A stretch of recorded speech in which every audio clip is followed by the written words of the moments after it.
നമസ്കാരം. Raf talk ഫുട്ബോളിലേക്ക് അവർക്കും സ്വാഗതം. ലയണൽ മെസ്സിയെ പോലൊരു താരത്തെ ലഭിച്ചതോടെ ഇന്റർ മയാമി മാർക്കറ്റിംഗിന്റെ പുതിയ തലങ്ങൾ തേടുകയാണ്.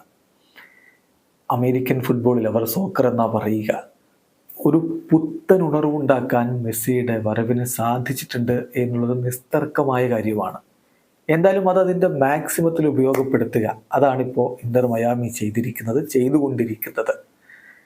ഇന്നലെ ഇന്റർ മയാമിയുടെ എവേ ജേഴ്സിയുടെ പ്രസൻറ്റേഷൻ ഉണ്ടായിരുന്നു. അത് സംഘടിപ്പിച്ചത് ഒരു ക്രൂയിസിലാണ്, ഒരു ഷിപ്പിൽ വെച്ചിട്ടായിരുന്നു ആ പ്രോഗ്രാം ഉണ്ടായത്. പുതിയ സ്പോൺസേഴ്സിനെയും അനൗൺസ് ചെയ്തിട്ടുണ്ട്. മെസ്സി അവിടെ അവർ അവതരിപ്പിക്കുന്നത് തന്നെ ഐക്കൺ ഓഫ് ദി ഐക്കൺ എന്ന് പറഞ്ഞുകൊണ്ടാണ്. ഏതായാലും ഇപ്പോൾ ഇന്റർ മയാമി അവരുടെ എവേ ജേഴ്സി അവതരിപ്പിച്ചിരിക്കുന്നു. റോയൽ കരീബിയനാണ് അവരുടെ പുതിയ സ്പോൺസർ. അവരുടെ പുതിയ ഷിപ്പിൽ വെച്ചിട്ടായിരുന്നു ഈ ഒരു പ്രോഗ്രാം ഉണ്ടായിരുന്നത്. അർജന്റീൻ ദേശീയ ടീമിൻ്റെ നായകൻ കൂടിയായിട്ടുള്ള ലിയോ മെസ്സി ആയിരുന്നു ആ പ്രോഗ്രാമിൽ നിറഞ്ഞു നിന്നത് എന്ന് തന്നെ പറയണം. എന്തായാലും മെസ്സി ആ ഒരു പ്രോഗ്രാമിൽ വെച്ച് പറഞ്ഞിരിക്കുന്ന വാക്കുകളിലേക്ക് കൂടി നമ്മളൊന്ന് പോവുകയാണ്. ലിയോ മെസ്സി പറയുന്നത് ഇങ്ങനെയാണ്: hello, thank you very much.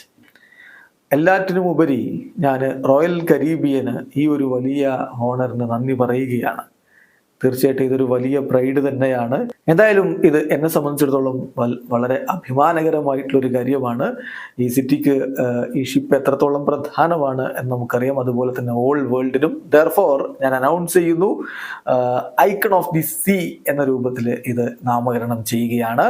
May God bless it and every one on it എന്നാണ് ഇപ്പോൾ ലിയോ മെസ്സി പറഞ്ഞിരിക്കുന്നത്. എന്തായാലും വിപണിയുടെ മാർക്കറ്റിങ്ങിൻ്റെ പുതിയ തലങ്ങൾ തേടുന്ന ഇന്റർ മയാമി ലിയോ മെസ്സിയെ മുന്നിൽ നിർത്തിക്കൊണ്ട് മാറ്റങ്ങൾ ഉണ്ടാക്കാൻ വേണ്ടിയിട്ടുള്ള ശ്രമങ്ങളാണ് അമേരിക്കൻ ഫുട്ബോളിൽ, അവരുടെ സോക്കറിൽ അവർ നടത്തിക്കൊണ്ടിരിക്കുന്നത്.